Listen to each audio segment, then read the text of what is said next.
بالىلار ۋاراڭ-چۇرۇڭدىن قۇرۇقمايدۇ. Mikropsizlandırılğan bölümdə sağlam adamni yetiştirib çıqqılı bolmağandək, öyrənişkə həmdəm buluş üçün ətrafdakı normal sadalarının həmməsini öçürüb taşlaşdığımı qılca asası yox. Adətdəki normal şəraitdəmü dəxliyə uçuraydıgan balının öyrənişi cimcit mühitdəmü oxşaşla köngüldəkidək bolmaydı.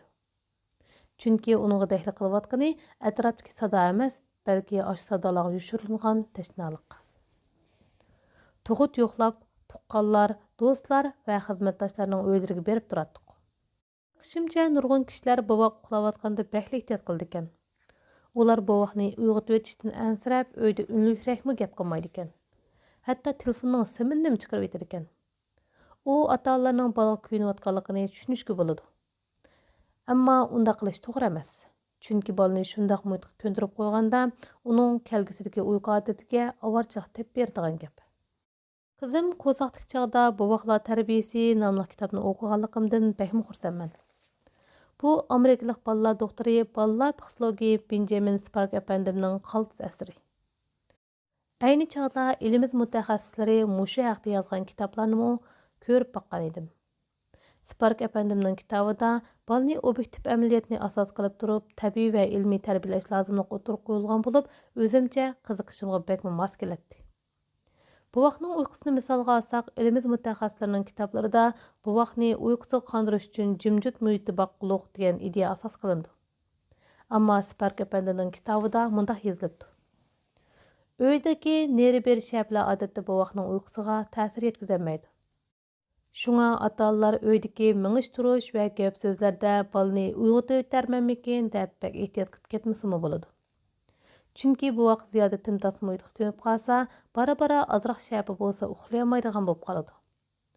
Mayli bu vaqt bo'lsin yoki esini bilib bo'lgan cho'ng bolalar bo'lsin, uyda boshqalarning oyoq tevishi, radio, televizorning uni va boshqalar bilan tuyuqsiz kirib kelgan chog'dagi taqroq-tuqroq deganlarga kuni vositalam uyda har qancha ۋاراڭ-چۇرۇڭ bo'lsa-mu bahuzur uxlayveradi.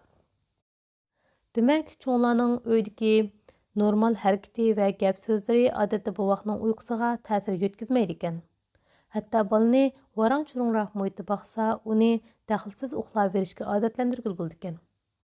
Shunga qizim tug'ilgandan keyin uyda odatdagidek ishimizni bemalol qilib paranglashib yurayverdik. Televizorning ovozini normal ochib qo'yatdik. Qizim karvatida hech qanday daxliga uchirmagandek xotirjam yotadi. Qizim oyoq to'shgan chog'da uni suratga tushirdik. Qizimning shu chog'dagi ifodasi bu odatimizning to'g'ri ekanligini isbotladi. U chog'da uyda fotokamera bo'lmag'achqa fotografdan birini chaqirdik. Fotograf kelganda qizim tatlib uxlayotdi. Ammo fotografning yana bir yak boradigan ishi bo'lg'achqa sal aldirab qoldi. Shunda qilib balani uyg'otmoqchi bo'ldik. Qizimning yuzini silab ismini chaqirib baqdim. Ammo u tuydigandek emas edi. Shunda qilib balaning ko'pisini echib, put-qo'llarini u yoqqa midirlatgach ismini unlikroq tovladim. Ammo qizim hechimini sezmay uxlayotdi. "Ko'tirsangiz uyg'onamikin?" dedi dadasi.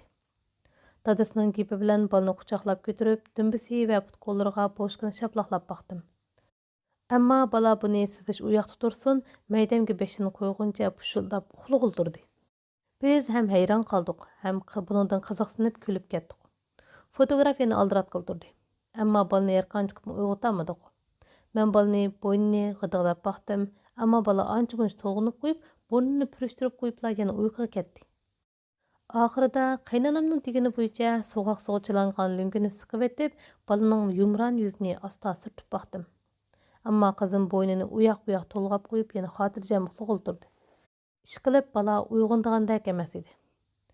Yarim soatcha haplashgan bo'lsaqmi, balani uyg'otamadik. Shunda qilib fotografni boshqa yerdagi ishingizni tugatib andin keling deb yo'lga soldik. Fotograf mengib 10 minut o'tmayla qizim to'lg'inib qo'yib ko'zini ochdi va og'zini umchaytib yig'lag'il turdi. Qaraganda uning amgisi kelgandek qiladi. Balaning buliq qiliqini ko'rib ham terikdik, ham kulib ketdik. Bu pindakniza bak o'zemchil odam bo'ldigan o'xshamamdi. Shu ishdan keyin bolalarning daxl taruzdan faqatli qo'rqmaydiganligini bayqadim. Chunki odatdagi ahvolda kishilar tatliq uxlayotgan buvaqni ko'pincha aldirab uyg'otolmaydi. Shunglashqami bolalarning daxl taruzdan qo'rqmaydiganligini oson his qilolmaydi. Shuningdan keyin balani uyg'onib ketishidan andish qilmaydigan bo'ldik. Uyqusi kelgan chog'larda har qancha qattiq varang-churung bo'lib ketsimi, kari yo'q, uxlayveradi. Qizim sal cho'ng bo'lgandan keyin har qancha qattiq uxlayotgan bo'lsa-mu, chaqirgan hamon darhol ko'zini ochishga odatlandi. Chunki u chog'larda doim poyezd safar qilishga to'g'ri keladi. Shunga qoida balani yarim kechada uyg'otsaqmi, o'rnidan dast tura oladi. Muhimi, uyqumni buzivatding deb yig'lamaydi. Ammo odatda uyqusi baq qattiq edi. Atayin uyg'otmasak, ۋاراڭ-چۇرۇڭدىن ئۇخلاۋېرەتتى. شۇڭا قايدا بالىنىڭ قۇلىقىدا مەخسۇس ئويغاتقان چاغدىكى ئاۋازدىن باشقا ۋاراڭ-چۇرۇڭنى سۆزلىتىپ ئېتىدىغان ئالاھىدە ئىقتىدار بارمىكىن دەپ قالاتتىم. قىزىم 2 ياشلارغا كىرگەندە ئەر-خوتۇن ئىككىمىز تاكالىشىپ قالدۇق. ئۇ چاغدا بالا ئۇخلاۋاتاتتى. شۇڭا دەسلەپتە بالىغا ئويغىنىپ كېتەرمىكىن دەپ ئەندىشە قىلدۇق. قارىساق بالا ناھايىتى قاتتىق ئۇخلاۋېتىپتۇ. بۇنى كۆرۈپ ئۈنىمىزنى بۇلۇشۇپ قويۇۋېتىپ ۋارقىراش قىلدۇردۇق. İş qilib vaqirab-jaqirab olamni ma'lum qildik desakmi bo'ladi. Ammo qizim go'yo allayni anglayotgandek ba'zi zo'r uxlaverdi. Ba'zi bovoqlar varang-churungdan rostlik o'qidi. Buningda ba'zi bir favqulodda sezimchan bolalarni hisobga olmaganda, odatdagi bolalarning varang-churungdan qo'rqish ilati bola tug'ilib bir necha oygacha bo'lgan orliq oshkorlandi. Yana ba'zi bir bovoqlar tug'ilib 3 oygacha qo'sqi to'lg'ab og'irg'ashqa cho'chib yig'laydi. Ammo cho'nglar uni varang-churungdan uyg'onib ketib yig'layotidi deb qaraydi. Шуңа nimil bo'lmasin ota-onalar balani varang-churungdan uyg'onib ketadigan odatga ko'ndirib qo'ymay, imkoniyatning boricha shavqinliq muhitga moslashtirib, balaga varang-churungdan qo'rqmaslikni o'rgatish kerak. Odatda bir fiziologik masala to'g'ri hal qilinmasa, u bara-bara piqsiq masalaga aylanib ketadi. Bir aspirant qizning deb berishicha, uning yotoqqa tishi azroqli shabi bo'lsa faqat uxlayolmaydi ekan. Shunga u qizning qolgan 3 yotoq tishi uni uyg'otishimizmikin deb epakli ehtiyot qildi ekan. Ammo u qiz yotoqdoshlaridan varang-churung qilib uyqumga daxl qildinglar deb og'rindi ekan. U qiz yotoqda yolg'iz qolgan chog'larda koridordagi varang-churunglar uyg'otibdi deb ochiqlandi ekan. Tun nisbi bo'lib koridor jimib ketsa-mu, yana xotirjam uxlayolmaydi ekan. Hatto taladagi tivishlarmi uning uyqusini buzib yutarmish. Haliq aspirant qizning aytishicha, uxlayolmaydigan u qizning opasimi shundoq sezgir bo'lg'achqa, qiznimi kichik chog'dan boshlabla jimjit muhitda uxlatib ko'ndirgan ekan. Demak, u onaning qiziga bo'lgan g'amxo'rligi oxiri qizini umrlik ovarchilikqa qoldiribdi. Kishilar bolalarini jimjit yerda uxlatishga ahamiyat berganga o'xshash, ularning o'rganishigami jimjit muhit hozirlab berishga intiladi. Halbuki, muvofiq varang-churung bolalarda obdan uxlash odatini yetildirishga emas, balki ularning o'rganishda daxl tarzga taqobil turish iqtidorini yetildirishga foydali. Shunga bolalarga jimjit o'rganish muhiti hozirlab berishga ziyoda kuchab ketmaslik lozim. Hozir mundaq nomuvofiq xohishlar bosh ko'tarilib qoldi. Maktabda yoki uyda bo'lsin bolalarning o'rganish uchun jimjit muhit yaratishga tirishimiz. Maktablarda jimjitlik bir turlik estetik o'lcham qilinganligi uchun darsxonalarda varang-churung qilish yomon odat deb qaraldi. Hatto boshlang'ich maktablarning faoliyat darsimi bolalarning timtos o'tirishi talab qilindi. Meningcha bu chekdan oshirib o'tganlik. Bejondagi ma'lum bir boshlang'ich maktabda mundaq bir ishni ko'rdim. Har kuni darsdan tushishdan burungi vaqt sinf boshqarish vaqti deb ataldi ekan. Bu garchi bolalarning ixtiyor harakat vaqti bo'lsa-mu, amaliyotda shu vaqtda bolalar sinfda o'tirib dars takror qildi ekan.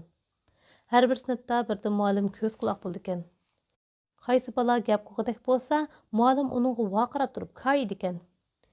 Intizom nacharroq sinflarda muallim helidan heliga shirani chekkincha tinch deb vaqirab turdi ekan. Maktablarda ertadan kechgacha jimjitlikni saqlash odati men boshlang'ich maktabda o'qiyotgan chog'lardami bor edi. Hozir texim adab ketibdi. Qizim 2-yilga chiqqandan keyin tushdan keyin sinfda takror o'rlashtirgan bo'ldi. Takror vaqtida odatda muallim kirmagachga tartib saqlash sinf kadrlariga topshiriladi. Qizim u chog'da sinf boshlig'i edi. Shu muallim uningga takror vaqtida sinf tartibini obdan saqlang deb taplab turdi ekan. Ammo atigandan beri timtoslikda ichib ketgan bolalar muallimdan birdan bo'lsa qutulganda sinf boshlig'ining gapini anglab jim o'tirandi.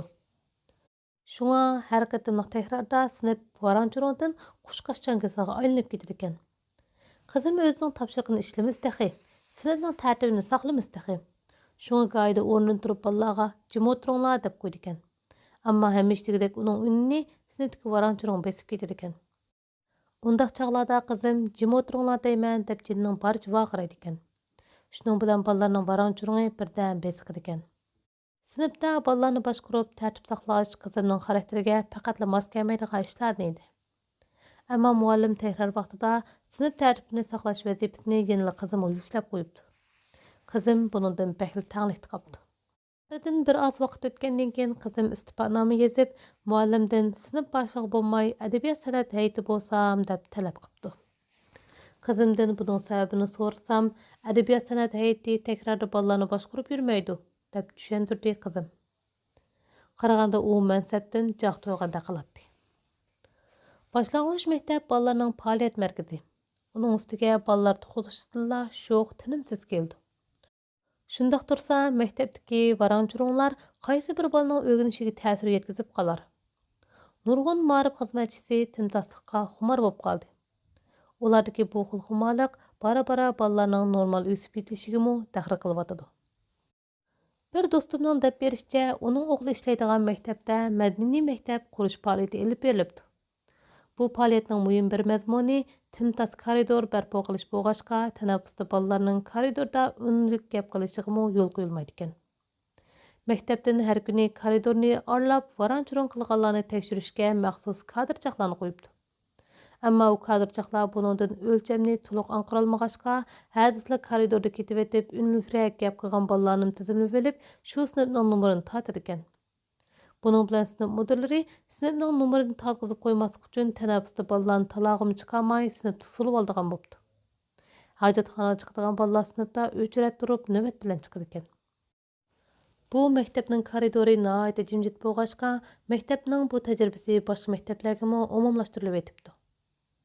Meningcha shundoq timtas koridorlik maktabda o'qigan bolalarning nazarida maktab tarbiyasi bara-bara zo'ravonlik tusini olib qoladi. Mushundaq usulda barpo qilingan madaniyat maktablarining bolalar qalbiga singdiradigan madaniyat zodi qanchalik bo'la.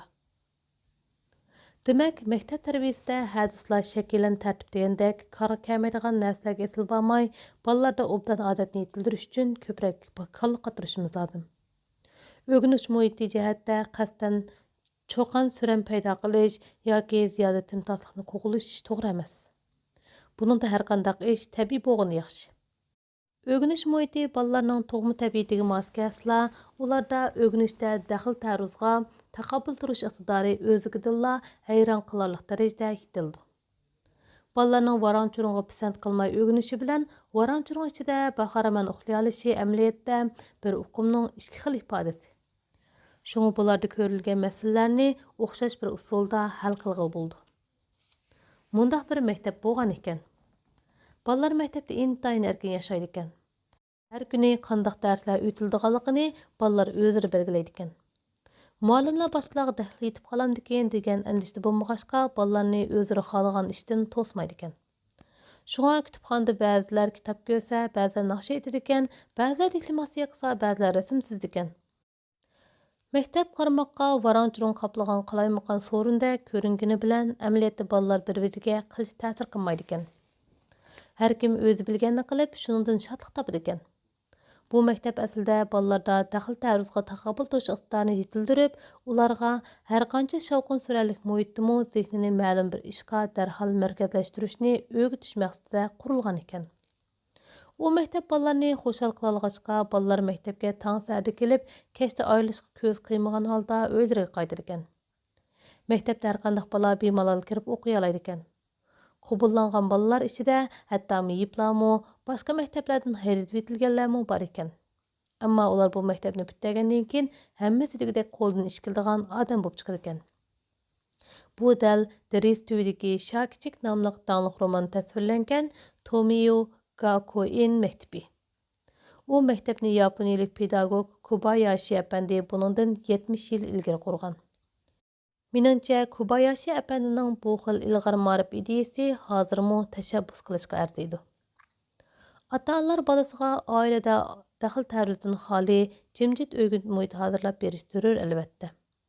Lekin har qanday ish loyiqida bo'lgan yaxshi. Haddidan oshirib etishga bo'lmaydi. Buningda ota-onalar ziyoda zag'irlab, uni o'ziga yuk qilib olsa, bu xil tirishchanlikning unumi bo'lmayli qolmay, balki bolaga yomon ta'sir berib qo'ydi. Astonqi qavatda o'tiradigan bir qo'shnimiz bo'ldigan. Qizim to'liqsiz o'rta maktabda o'qiydigan chog'da u qo'shnimizning qizi to'liq o'rta maktabda o'qiydi. U chog'da qizim g'ijak chelishda daraja imtihoniga qatnashishga tayyorlik qilyotdi. Ammo qizimning o'qiydigani yotoqli maktab bo'lg'achqa g'ijakni faqatla hafta oxirida uyga qaytib kelganda andin mashq qiladi. Shug'unisi qizim g'ijakni amdili 2 payt tortishiga ostin qavatdagi qo'shnimiz partorbisini takkaldatib uradigan bo'lib oldi. Dastlabda uning bizga berilgan signal ekanligini bilmabdik. Binoning temini biz bo'lsa-mu, boshqa uylardan so'z anglab turadigan tavish meningcha daxl qilib ketgandek darajada emas edi. Ostin qavatdagi qo'shnimiz partorbisini takkaldatib bergachga qizim kechda g'ijak mashq qilmaydigan bo'ldi. Keyin u qo'shnimizni lift uchirtib qoldim. U ayolning gapidan qaraganda, qo'shnilarning ۋاراڭ-چۇرۇڭى ularning bolasining o'rganishiga ta'sir yetkazgachga ilojsiz partorbisini urib yiqibdi. Hatto ba'zilarining uyiga kirib ahvolni aytib yiqibdi. Boshqalar u ayolning qiliqidan sal ranjigandek bo'lsa-mu, ularning oliy maktab imtihoniga tayyorlik qilayotgan qizini nazarda tutib o'zini so'raydigan bo'ldi. Shunda qilib qizim oqshimi g'ijak mashq qila olmag'achqa, mashqni shanba kuni tushdan burun, ya'ni hali qo'shnimizning qizi maktabga ketgan chog'larda qildigan bo'ldi. Ammo jimjit o'tirgan chog'lardami partorbisi tiqildaydigan ovozlar andi-sanda olinib qoladi. Demak, qo'shnimizning qizining o'rganishiga ta'sir yetkazgan ۋاراڭ-چۇرۇڭlar tugamaydigan o'xshaydi. Men shu chog'da to'liq o'rta maktabning 3-yilligida o'qiydigan u qizdan andish qilib qolgan edim. Chunki opasining heridan yilg'a partorbisini takkaldatib urib berishi shavqin sadolarning borligini qizning esiga solganlik emasmi? Әтіден кешкіше құлықыны нәдін сада келәкен деп тың тұтып тұрдыған балының өгінішіге зихнін қоялышы мүмкін му? Яма ері о қыз али мектеп өтәмеді. Кейін толық отыр мектептің 3-yıllıqda қайта оқуатқыдәк деп аңылдым. Дұрыс. Бәз балlar өгінішті зерікіп қағанда ۋاراڭ-چۇرۇڭدا дәрс каламы түшмей ватыды деп бахан көстіді. Бұндақ чағда ата-аналар баланың о xil яман илетіге həmdən болып бәмәслік керек. Mikropsizlandırılgan bölümde sağlam adamını yetildirip çıkıl bulmağandak, öğünüşke hemden buluş üçün ətrafdaki normal sadalarının həmmesini öçürüp taşlaşının qılca asası yok. Adetdeki normal şirayetdi mu, dəxlik uçuraydıgan balının öğünüşü cimcit muhitdi mu oxşaşla köngüldikidek bulmaydı. Çünki onunla dəxlik qılıvatqını ətrafdaki sada emas, bəlkə aşı sadağız boğan təşnalıq. Ballar çoğun boğuca nurgul məsələlərə yoluqudu. Ata-aналарның балаларға başına ayaq көңілдікідек өсіп етіліш мұйты hazırlap беріліші мүмкін емес. Демек, балаларда мұйтқа маслыш иқтидарыны етілдіріш, әмелетті ұлаға нәгі басы еліп жүргіл болдыған көшмі мұйтыны yaratып бәген білән барабар. Қызым толық отыру мектепте оқуатқан чағларыда қайнанам біздің ойда бір мәзгіл тұрды. О телевизорның ойны балаға дәхіл қылып қаламекен деп бәк әнсірейді. Шуңа қайнанам қамеша televizor kögülür kəsi xalğanç körüyəslə, balığa hərgiz dəxil bulmaydı, dep taplap duratdıq. Demisimi biz dalan öydə televizor körüp otasaq, qızım ocursang işikini yepib elib xatırcam ögünüş qılıveretdi. Balının dəxil tarzığı taqabıldışı iqtidarını yetildirişkə izcil əhmiyet bəgəligimiz üçünmü, iş qilib qızım başlanğıç məktəbdə oxutqan çağlarda hətta tapşırıqlarını televizor kögəş işilsimi hərgiz azmaydı. Qızımның ali məktəb imtihaniga ishga qolgan chog'da uyimizga 100 metr tikildigan joyda cho'ng bir binoning qurilishi boshlanib qoldi. Cho'ng tipdagi yuk avtomobillarining kunduzi yurishi ma'ni qilinadi. Shunga soat 11:12 bilan heliga qurilish maydonidagi yuk avtomobillarining signallari, buloq chiviq va tosh ketish uskunalarining chekirashlari, ishchilarning ala-tag'il tovlashlari olamni ma'lum qiladi. Biz bilan bir bino turadigan ishchilarning balasi oliy maktabga imtihon qatnashadigan bo'g'ashqa qurilish maydoniga bilib, ular bilan takalishib baqdi. Foydasi bo'lmadi. Beyjing shahrining oliy maktab imtihon mezgilida o'ltiraq bino o'pcharsida kech qurilish qilishga bo'lmaydi degan belgilanma kor qilmadi. U qurilishchilar biror kechimi dam olib boqmadi. Aksicha qurilishchilar atrofdagi o'ltiraq binolarning oldiga oldinglarda xijilmiz, kechirgaysizlar degandek cho'rlarni ancha-muncha choplab qo'yadi. Rost gapni qilsam, shu chog'larda biz mahalladagiga tushgan edik. Ammo qurilishchilarning qo'lidan nima keladi? Ular bilan zakollashsaqmi baribirda. Shunga uyda boladan ۋاراڭ-چۇرۇڭدا o'rganish qilallarsizmi deb so'rab yurmadik. Voysabmi ketmadik. Taladagi ۋاراڭ-چۇرۇڭni bola oldida biror qatimmi tilga ilib boqmaganmiz. Qizimning har kuni odatdagidek xotirjam yurayotganligini ko'rib, taladagi ۋاراڭ-چۇرۇڭغا asla parvo qilib boqmaganligini bayqadik. Bizmi go'yo hech ish bo'lmagandek ۋاراڭ-چۇرۇڭدىن bezor bo'lib ketganimizni chandırmay yurayverdik. Qizim har qanday vaqtda xotirjam uxlashga odatlangachga shu chog'da biror qatimmi uyqusizlanib boqmadi. İmtihon oldida qizim bir kuni faqatla jiddiylashmayapman-ku, imtihon tayyorlig'iga rovris kirisholmadimmi ya deb so'rab qoldi. İmtihon oxirlashgan kuni "Uyay, imtihonni rostila berib bo'ldimmi?"